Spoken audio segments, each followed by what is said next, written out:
respected chairperson, Professor G.P. Sharma, galaxy of learned scholars, friends and dear students. I am very much thankful to organizers who give me an opportunity to learn in my own alma mater, Jamia Millia Islamia. My topic is Muslims and modernity in globalizing world, concerning issues and the vision of Syed Nursi in Indian context. Due to the constraint of time, I will just present brief summary of my paper. From very beginning of the inaugural session, we are discussing about the contribution of Syed Nursi regarding understanding of Islam and modernity. Let me start from the very fourth point of my paper, what is globalization? It has been defined many different ways as the subject has been teased by many philosophers, social scientists and policy makers with various approaches. Here, for the convenience to elaborate the subject, we use the definition of Roland Robertson, a known scholar of the subject, who applies the term to a consciousness of the growing connectivity and integration between countries and region of the world, but also between all manner of economic, political, and cultural spheres and processes. Some people may assume that globalization has always been existed as per the definition.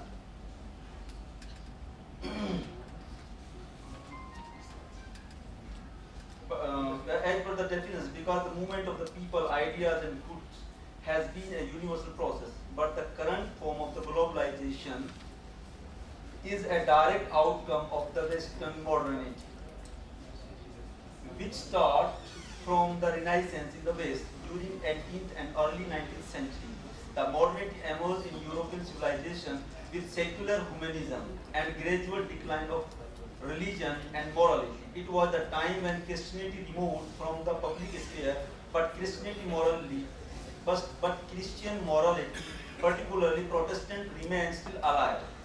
That morality was intertwined and collaborated with the system of capitalism in economical and industrial terms, as the modernity and globalization is the direct outcome of the industrial capitalism.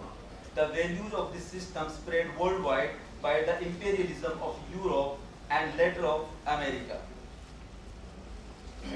Therefore, it is a particular, not universal. Victor Segeswari argues, a noted scholar of the subject, that it is a drive towards conquering other cultural worlds by the worldview, forms of life and styles of reasoning developed within Western civilization. He further says that it is not also a universal type of contact between Islam and the West. That is the reason why many Muslims take the current form of globalization as a hegemony of the West and not willingly open to accept it, but suspicious and consider it another form of colonialism. Scholars like Syed Nursi reflected their views in this background. We will discuss basic concerns of Muslims in general and an attempts of Indian Muslims towards rapprochement in particular. Besides the hegemony of the West, there are some other political, economical and social religious reasons also due to which the Muslim response towards modernity and globalization is ambivalent and suspicious. That is why the modern secular and materialistic view of the world is radically different from the Muslim worldview. There is a permanent problem. To them, the system of the modern nation state is threat to peace. It creates the boundary problem and race of arms, individuality, conflict in human races, and irrational glorifications of sectarian culture. There is a permanent problem of democracy in Muslim states due to the contradictory worldview of the West and the Muslims regarding the concept of democracy itself. I am just going and mentioning some points due to constraint of time. Another social cultural aspect of globalization is the spread of secularism to the Muslim world. Secularism requires the social conditions in which religion lost its central significance to the society. The all-inclusive pressure of globalization is producing more reactionary movements among the Muslim masses and paving the way to the extremism rather than presenting the spiritual peace message of Islam. Islamic value system and governing laws does not classify life into two unconnected halves. One is sacred and the other profane, as secularism requires. Evolutionism and the myth of progress is also a cause of the Muslim reaction against the globalization, which is very negation to the Islamic worldview.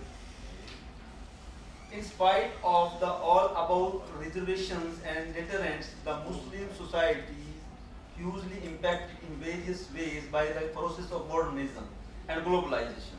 The activism of modernity stirred the smooth sea of the Muslim civilization. W.C. Smith opines in the context of Indian Muslim living in the mid of 20th century, I quote, in the 19th century, that people, Muslims, were backward and somnolent with traditions of past glamour. Today, parts of it at least are much away and they are and they think differently from their ancestors. The change in the Muslim thought and approaches came slowly and steadily since they first encountered with modernity and globalization. In the 19th century, the wave of change in Muslim attitude first began by the reform movements favoring the contemporary Western culture in various Muslim countries. W.C. Smith, as earlier mentioned, took the notice of this change in India. He said that it was a first-time change in Muslim attitude due to this worldly dynamic approach which was new at that time. The champion of this movement was Sir Syed Ahmad Khan. Islamic literature of this period by and large stresses on the similarities between Christianity and Islam. The next wave of Indian Islamic modernism starts when, by the impact of British rule, the Indian industrialism takes a visual form and an Indian middle class comes as a rival to the British bourgeoisie.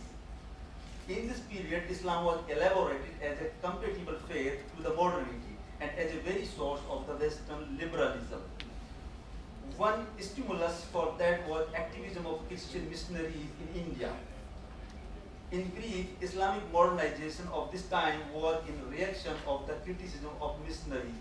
W.C. Smith again identified it as a movement in favor of Islamic culture of the past. Amir Ali is recorded as the noted figure in the movement. Osmania University, Hyderabad, was also established in this background. After that, the Islamic modernism in India entered in a new phase. It was a progressive attempt in the beginning, but gradually became a reactionary in the later period. It saw the growing frustration not only of the Indian Muslim middle class, but also of the Indian bourgeoisie. Pioneer of the movement, unlike their predecessors, did not glorify medieval Muslim culture and Abbasi Khilafah as that was too and imperialistic to them. Rather, they had stressed the very early period of Islam from Prophet Muhammad to Khilafat-e-Rashida.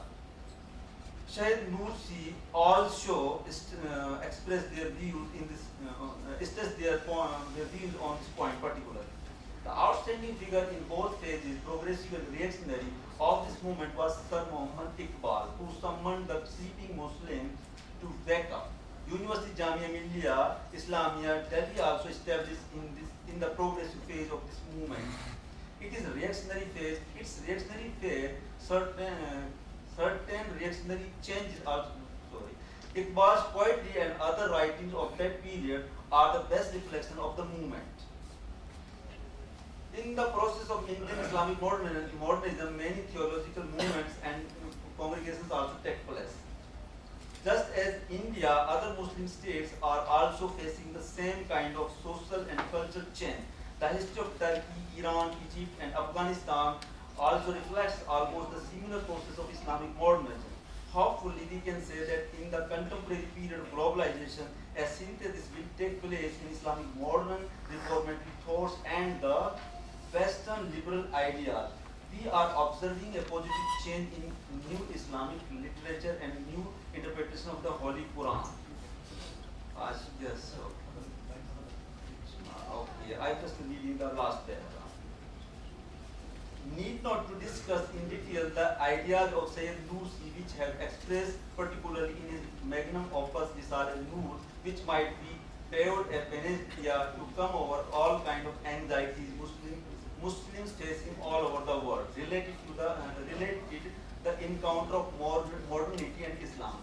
As we still do not pay appropriate attention to the creative ideas of such personalities as Sayyid Nursi, the result of Islamic reformative efforts come out as Islamic radicalism, which becomes a problem to Muslims as well as to others. In reaction of Islamic radicalism, Western imperialism becomes more assertive and both become menace to humanity. The effort should be made to check the both. The champions of globalization also should come forward to make some necessary corrections so as to make the globalization fruitful to all the sections of human society. Thank you.